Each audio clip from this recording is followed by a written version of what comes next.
नमस्कार, स्वागत है आपका जी दिल्ली एनसीआर हरियाणा में। मैं हूं आपके साथ हार्दिक दवे और आज हम एक बार फिर बात करेंगे सेहत की। और आज हम फिर से बात करेंगे मर्दों की, क्योंकि अक्सर ये होता है कि पुरुषों की समस्याओं पर बात नहीं होती है। पुरुष माना जाता है कि मर्द को दर्द ही नहीं होगा, तो वो अपने दर्द बयान नहीं कर पाता, अपनी समस्याओं को खुलकर लोगों से शेयर नहीं कर पाता। और इसीलिए आज हम पुरुषों की समस्याओं पर बात करेंगे और आज हम बात करेंगे प्रोस्टेट कैंसर पर।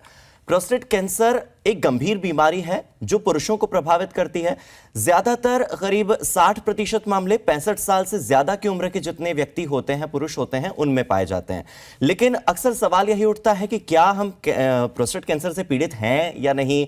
अगर प्रोस्टेट कैंसर हो गया है तो जांच कैसे करें कि हमें हुआ है या नहीं, उसके लक्षण क्या हैं, और अगर डिटेक्ट हो जाए, डायग्नोस हो जाए कि प्रोस्टेट कैंसर है तो उसका ट्रीटमेंट क्या होगा। इन सभी विषयों पर विस्तार से हम आज बातचीत करेंगे डॉक्टर यजवेंद्र प्रताप सिंह राणा से, जो कि एसोसिएट डायरेक्टर हैं, साथ ही सीनियर कंसल्टेंट है urology and euro oncology department में BLK max super speciality hospital में। सर, बहुत बहुत स्वागत है हमारे साथ जुड़ने के लिए। और प्रोस्टेट कैंसर अपने आप में एक बहुत ही डराने वाला टर्म है, तो इसी डर के साथ मैं शुरू करूंगा कि क्या ये किसी को भी हो सकता है, ज्यादातर ये किन्हें होता है और इसके क्या क्या लक्षण हैं। धन्यवाद हार्दिक। सबसे पहले मैं धन्यवाद करना चाहूँगा अपने गुरुजनों को, परमपिता परमेश्वर को। मुझे आज एक मौका मिला जिस माध्यम से मैं बहुत सारे ऐसे पुरुष जो इस समस्या से जूझ रहे हैं उनको बचाव के तरीके और उनको इलाज के सही राह पे पहुँचाने का अपना कर्तव्य करूँगा। देखिए, प्रोस्टेट कैंसर एक बहुत कॉमन मेल कैंसर है। इनफैक्ट मैं अगर ये कहूँ ये सबसे ज़्यादा पाया जाने वाला कैंसर है तो ये भी गलत नहीं होगा। प्रोस्टेट कैंसर एक ऐसा कैंसर है जिसको बहुत शुरुआती में आप अगर पता करें और क्योर कर पाएँ, और उससे भी ज़्यादा अच्छा इम्पॉर्टेंस ये है कि इसका बचाव भी संभव है। तो आज हम इस चर्चा में ये सब बातें करेंगे जिसमें मैं आपको बताऊंगा कि इसको कैसे बचाव किया जा सकता है। जी, तो सबसे पहले हम यही जान लेते हैं कि प्रोस्टेट कैंसर किन्हें हो सकता है, सबसे ज्यादा कौन है बिल्कुल रडार पर जिन्हें सावधान रहने की जरूरत है, और दूसरा पहचान कैसे करें, यानी कि क्या शुरुआती लक्षण होंगे जो हमें महसूस हो और जिसके बाद हम सोचें कि ठीक है हमें क्लिनिक का दरवाजा खटखटाना है। देखिए, जहाँ फैमिली हिस्ट्री की बात आती है, prostate cancer runs in families. अगर परिवार में पिताजी को या भाई को कैंसर हुआ है प्रोस्टेट कैंसर, तो आपको होने की संभावना 2 से 3 गुना ज़्यादा होगी। इसके अलावा बढ़ती उम्र का कैंसर है, अगर आपकी एज एडवांस हो रही है अबव 60 ईयर्स में, तो इसकी संभावना और बढ़ जाती है।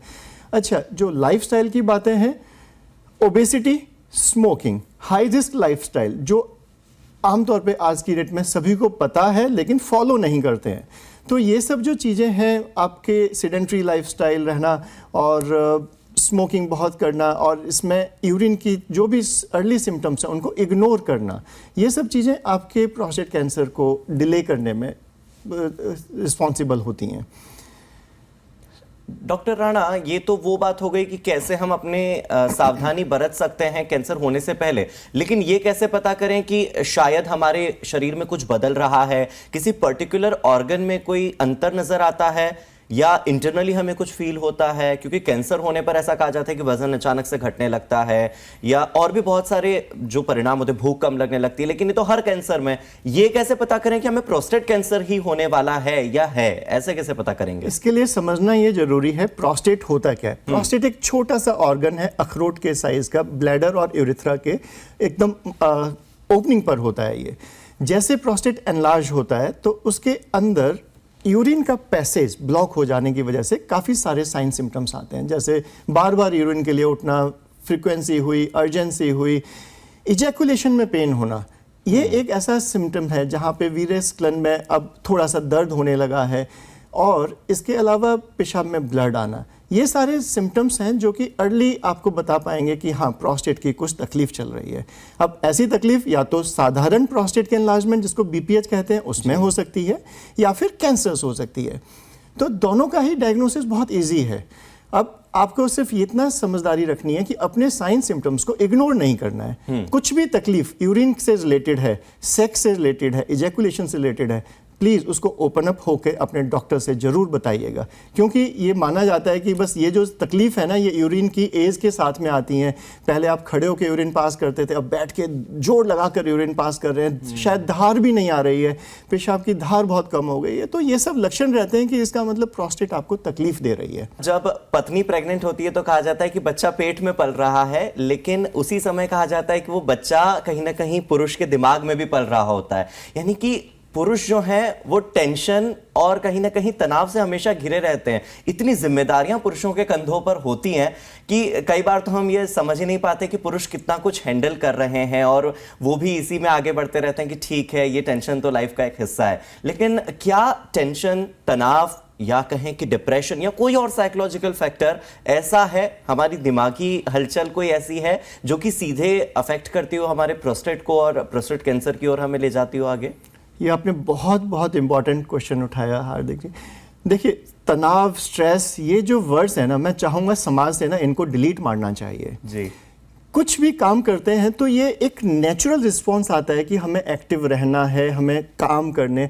जब वो जो हम जैसे कंप्यूटर को स्विच ऑन करते हैं, स्विच ऑफ करते हैं, ये जब ऑफ करना भूल जाते हैं ना, तो ये हमारा बॉडी का सिस्टम सारा गड़बड़ हो जाता है और तभी आपकी सारी फाइल्स करप्ट होनी चालू हो जाती हैं। बॉडी में hypertension, diabetes, kidney failure, cancer, तमाम परेशानियां बन जाती हैं। देखिए, तो हमें एक आर्ट सीखनी होती है इसमें, लाइफस्टाइल में बहुत इंपॉर्टेंट, और हर मर्द को सीखनी चाहिए कब अपने सिस्टम को ऑन करना है, कब स्विच ऑफ करना है। और ये करना बहुत आसान है, इसको मैं कह नहीं रहा हूँ, ये करना भी आसान है, क्योंकि हम लोग बहुत हाई रिस्क सर्जरी करते हैं। 6-8 घंटे की सर्जरी करें, हाई टेंशन सर्जरी करें, उसके बाद में भी रिलैक्स करना है। ये बहुत ईजिली प्रैक्टिकल थिंग है। हमें समझना ये होता है, नींद हमारे लिए बहुत ज़रूरी है जी। अगर आप 8 घंटे 7 घंटे की एक संपूर्ण नींद ले पा रहे हैं तो आपके सारे हार्मोन बैलेंस में हो जाएंगे। स्ट्रेस वाले हार्मोन सारे जो इंक्रीज हुए थे डेली एक्टिविटीज़ में, सारे कम हो जाएंगे।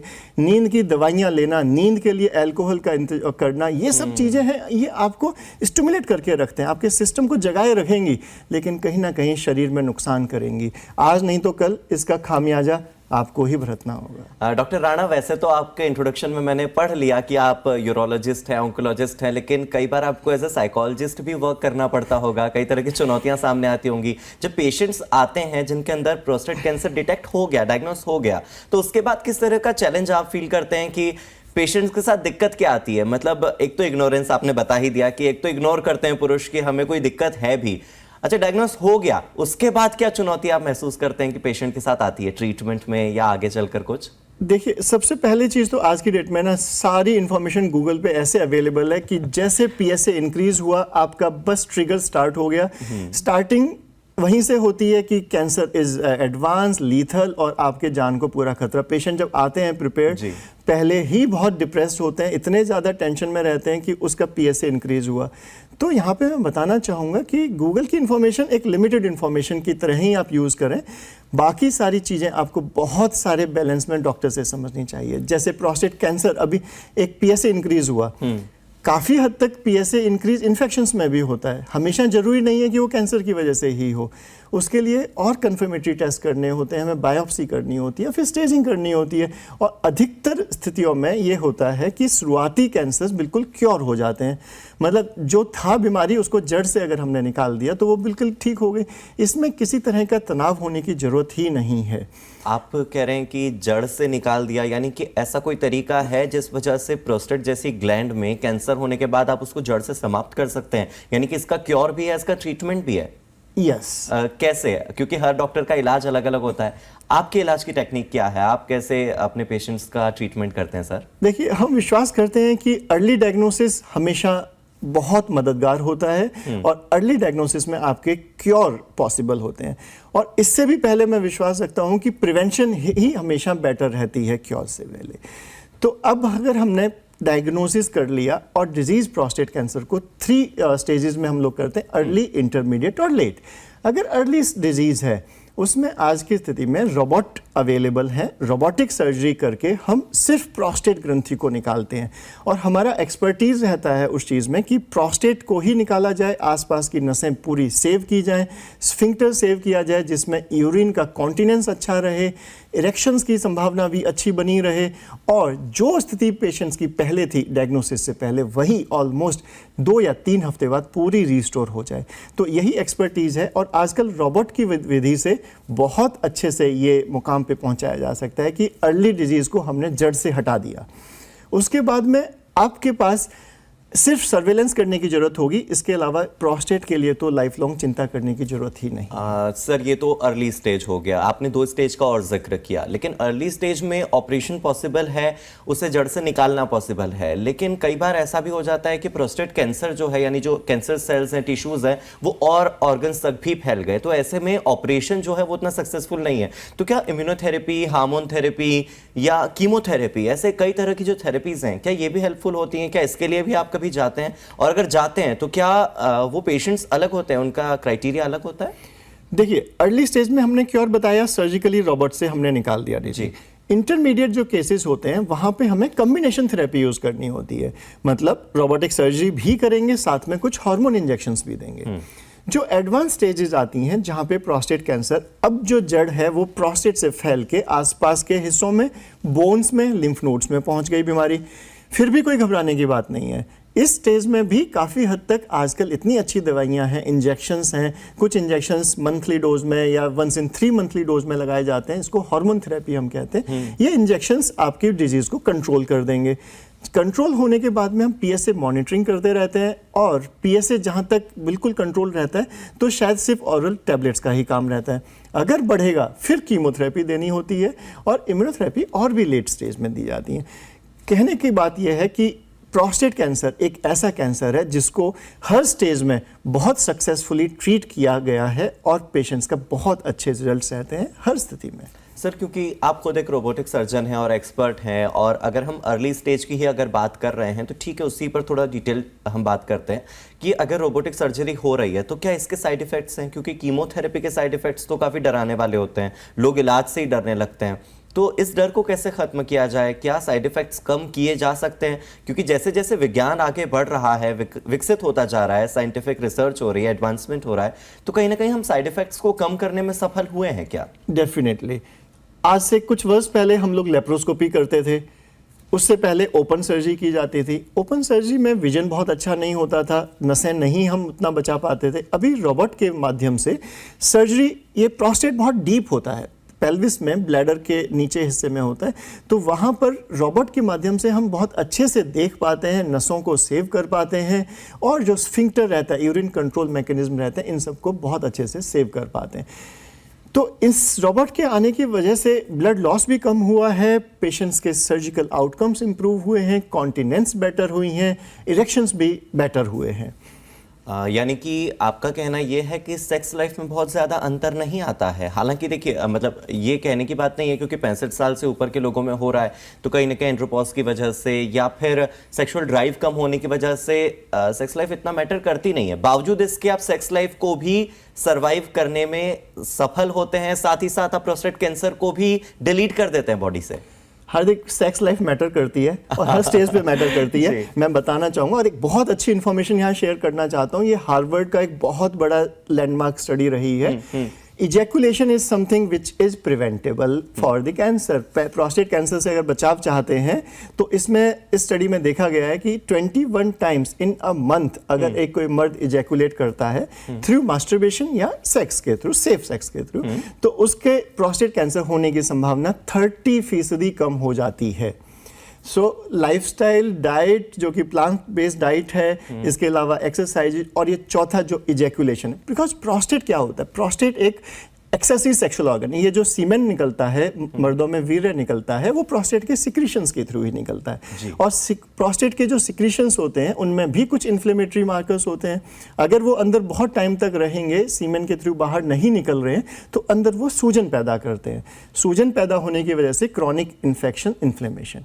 तो ये जो एक एज ग्रुप रहता है, यहाँ पर ये माना जाता है अगर सेक्स की डिजायर कम हो रही है, इजैकुलेशन नहीं हो रहा है, तो ये नॉर्मल बात है। बट ये नॉर्मल नहीं है।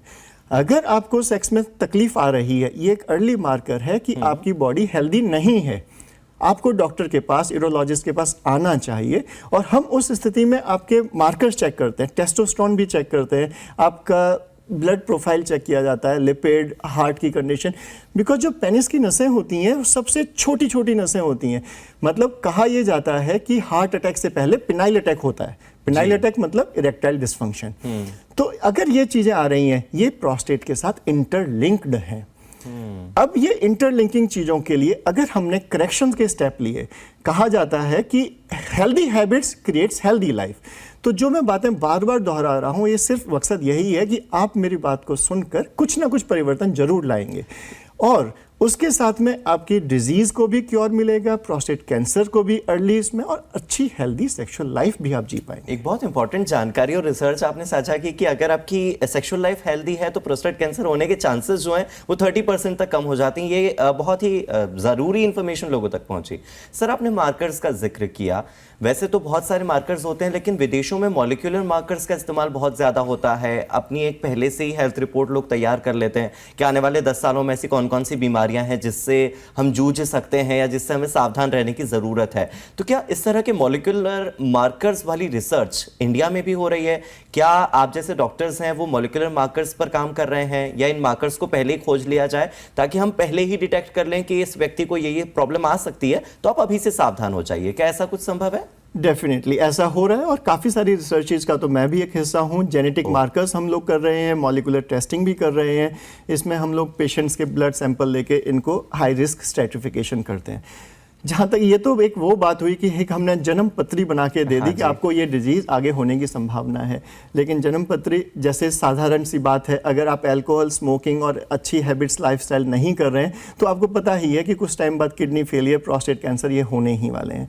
तो इस सब मार्कर्स के भरोसे, ये साइंस है, वो अपने हिसाब से ज़रूर प्रोग्रेस होनी है, बट जो आम जनता को चाहिए, आम जनता को बचाव के तरीके चाहिए। आम जनता को चाहिए कि क्या राह सही है और किस तरह से ये मार्कर्स, अर्ली टेक्नोलॉजी, ये सब जो स्टेप्स हैं ये ट्रीटमेंट के लिए स्टेप्स हैं, ये आम जनता के लिए नहीं है। इनके भरोसे अगर आप ये माने कि हमने मार्कर्स और जेनेटिक टेस्टिंग कर दी और आपका प्रिवेंशन हो जाएगा, ये गलत होगा जी। आपका प्रिवेंशन आपके हाथों में है, आपका स्वास्थ्य आपके हाथों में है। हम सिर्फ आपको थोड़ा साइंटिफिकली बैकअप करके आपको सपोर्ट करते हैं, जिससे कि आप अच्छा अपना जीवन यापन करें। सर, अब उन लोगों के बारे में बात कर लेते हैं, उन दर्शकों के लिए बात कर लेते हैं जिनके अंदर पहले से प्रोस्टेट कैंसर के लक्षण उन्हें दिख रहे हैं या डायग्नोस हो चुका है। अगर ट्रीटमेंट की ओर जाते हैं, कितना इकोनॉमी फ्रेंडली है? क्योंकि कैंसर का इलाज महंगा होता है, ये एक फैक्ट बन चुका है, और बाहर के देशों में तो बहुत ही ज़्यादा महंगा होता है। लेकिन सर, जो अफोर्ड कर लेते हैं, जो नहीं अफोर्ड कर पाते, क्योंकि हमारे देश की आबादी को देखते हुए क्या मिडिल क्लास के जेब के लिए ये वाजिब है कि कैंसर का इलाज हो सकता है उनके लिए? बहुत आसानी से। यहाँ तक कि प्रोस्टेट कैंसर की जहाँ तक बात है, इसका इलाज उसकी स्टेज के अकॉर्डिंगली रहता है, और हर स्टेज में हमारे पास ऑप्शंस होती हैं जो कि इकोनॉमिकल भी की जा सकती हैं। जैसे हम हार्मोन थेरेपी की बात करें, हार्मोन थेरेपी में इंजेक्शंस लगाते हैं। अगर पेशेंट नहीं अफोर्ड कर पा रहा है इंजेक्शन, जहाँ पे थोड़े कॉस्टली इंजेक्शन हैं, बहुत सिंपल सी एक टेक्निक होती है, उसके टेस्टिकल्स निकाल दिए जाते हैं। सो हार्मोन थेरेपी को सर्जिकल कैस्ट्रेशन के थ्रू भी हमें अंजाम दिया जा सकता है। सो इसमें समझना ये है कि स्टेज के अकॉर्डिंगली और आपके पॉकेट के अकॉर्डिंगली एक बेस्ट टेलर मेड ट्रीटमेंट आपको जरूर दे सकते हैं। सर, अगर आप दे पाएं कि किस तरह से कितना खर्चा आ जाता है लोगों को, क्योंकि लोग खर्चे के अकॉर्डिंग इलाज की तरफ आगे बढ़ते हैं ना, तो अगर हम अपने दर्शकों को ये बता सकें कि इतने से इतने में हो जाएगा, अगर हम उन्हें एक बार दे सकें कि आपके लिए ये आसान है अगर आप अर्ली स्टेज में डायग्नोस कर लें, और अगर लेट स्टेज में डायग्नोस होता है तो ये खर्चा कितना ज्यादा बढ़ जाता है, ये कंपैरिजन आप कर सकते हैं क्या? देखिए, यहाँ पर अर्ली स्टेज में जहाँ पर हम रोबोटिक की बात कर रहे हैं, बिकॉज ये एक एक्सपेंसिव टूल है, इसमें इंस्ट्रूमेंट्स भी बहुत एक्सपेंसिव लगते हैं, तो तकरीबन 5 से 6 लाख तक का खर्चा आता है। 5 लाख आप अमूमन मान सकते हैं इसमें, अच्छे सेंटर्स में जो हमारे सेंटर्स में रहेंगे। अगर डिजीज़ एडवांस हो गई है, जहाँ पर बहुत सारे मेटास्टैटिक फोकस हैं, शरीर में काफ़ी जगह पे अगर प्रोस्टेट ट्यूमर फैला हुआ है, तो यहाँ पर हमें प्रोस्टेट को हार्मोन थेरेपी से ही ठीक किया जाता है। इंजेक्शंस वर्सेस जहाँ पे सर्जिकल कैस्ट्रेशन कहा जाता है, तो उसमें कैस्ट्रेशन में ज़्यादा खर्चा नहीं, 10 से 15 हज़ार रुपये का खर्चा होता है टोटल। तो इसमें एक्चुअली पीएसए भी बहुत महंगा टेस्ट नहीं है, तो हर 2 या 3 महीने में पीएसए की एक जांच करनी होती है। कुल मिलाकर देखा जाए तो प्रोस्टेट का इलाज इतना एक्सपेंसिव है नहीं जितना हम समझते हैं, और अर्ली डायग्नोसिस करके अर्ली प्रिवेंट कर पाएँ तो उससे अच्छी कोई बात ही नहीं है। इसके अलावा अगर ये इकोनॉमी फ्रेंडली तो है ही, क्या ऐसा है कि मेट्रो सिटीज़ में बहुत ज़्यादा जागरूकता है और जो ग्रामीण एरिया हैं, जो गांव वाले अंचल हैं, वहाँ पर अभी इतनी ज़्यादा जागरूकता नहीं है प्रोस्टेट कैंसर को? मेट्रो सिटीज़ में तो लोग झट से चले जाते हैं डॉक्टर्स के पास, लेकिन क्या गांव की जनता पहुंच पाती है? डेफिनेटली पहुंच पाती है हार्दिक। मैं दिल्ली में भी अपनी सेवाएं देता हूं, इसके अलावा अलीगढ़ में जो कि यूपी में है, और पानीपत में भी, हरियाणा से ही पला बढ़ा रहा हूं। वहाँ के भी मरीज हमारे पास बहुत आते हैं, बहुत जागरूक हैं अपने समस्या को लेके। और इनफैक्ट मैंने देखा है, मेरे कहने के बाद बहुत सारे लोगों ने तो हुक्के भी घर से हटा के फेंक दिए और बीड़ी सिगरेट भी छोड़ दिया। बिकॉज जागरूकता की जहाँ तक बात है, एक बस जिसे कहते हैं चिंगारी की ही ज़रूरत है। अगर आपके सही वक्त पे सही इन्फॉर्मेशन मिल जाए और वो सही आपके माइंड में फिट हो जाए, तो आप उसको ट्रांसफॉर्म कर देते हैं।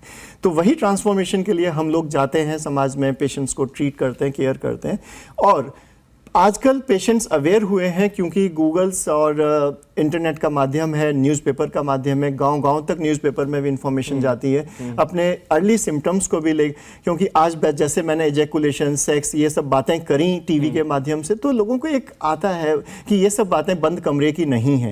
ये टैबू नहीं रह गया है। नहीं है। और दूसरी एक बहुत जरूरी चीज आपने जिक्र किया था, ठीक है गूगल के माध्यम से हमें इंफॉर्मेशन तो मिलती है, लेकिन सर फेक न्यूज का बाजार इतना बढ़ा है कि हमें ये सोचने की बहुत जरूरत है कि अगर हमें बुखार भी आता है या गले में दर्द भी होता है या सर दर्द भी होता है और अगर हम गूगल पर सर्च करते हैं तो गूगल झट से हमें कैंसर की दिशा में आगे ले जाता है। तो हर बार गूगल पर भरोसा करने की जरूरत नहीं है, इंटरनेट के भरोसे रहने की जरूरत नहीं है। डॉक्टर के क्लिनिक तक आना बहुत जरूरी है, डॉक्टर तक पहुंच बनाना बहुत जरूरी है, क्योंकि इतनी पढ़ाई करने के बाद अगर आप उस पर रिसर्च कर रहे हैं, उसका ट्रीटमेंट कर रहे हैं, तो डॉक्टर की अहमियत को समझना पेशेंट्स के लिए इस वक्त सबसे ज्यादा जरूरी है। बहुत ज्यादा। सर अब मैं आप चूंकि यूरोलॉजी के भी एक्सपर्ट हैं, तो मैं थोड़ी बात करना चाहूंगा किडनी की, क्योंकि प्रोस्टेट और किडनी जो है वो कहीं ना कहीं जुड़े हुए हैं। आपने बताया कि सिम्टम्स भी ऐसे नजर आते हैं जहां पर यूरेथ्रा में इशू आता है या यूरिन पास होने में इशू आता है।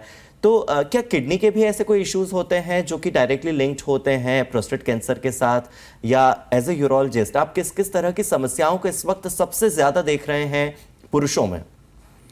देखिए, इस वक्त बेसिकली जो मेरे बहुत ही पसंदीदा और स्पेशलिस्ट विषय हैं, एक तो कैंसर है ही, यूरो ऑन्कोलॉजी, किडनी, प्रोस्टेट और ब्लैडर के कैंसर। इसके अलावा किडनी फेलियर, किडनी ट्रांसप्लांट, मैं एक ट्रांसप्लांट सर्जन भी हूँ। तो अभी जो सबसे ज़्यादा मुझे दुख पहुँचाता है, early young onset kidney failure. बहुत सारे ऐसे बच्चे और जवान लोग जो बिल्कुल अब पीक ऑफ देयर लाइफ हैं और उनके अचानक से किडनी फेल हो जा रही हैं। हाँ। अब इसकी वजह क्या है? अगर इसकी वजह को हम ध्यान से समझें ना, कहीं ना कहीं ये हमारा दूषित वातावरण, खाने पीने का जो लाइफस्टाइल है, और स्ट्रेस फ्री वाला एनवायरनमेंट है, और डायबिटीज़, हाइपरटेंशन, ये सब चीज़ें इंटरलिंक्ड हैं।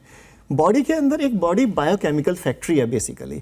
सब चीज़ें एक दूसरे से लिंक्ड हैं, एक ऑर्गन दूसरे ऑर्गन के साथ लिंक्ड है, और ये सब चीज़ें जैसा हम खाते पीते और सोचते हैं उसके हिसाब से ही हमारी बॉडी बनती है।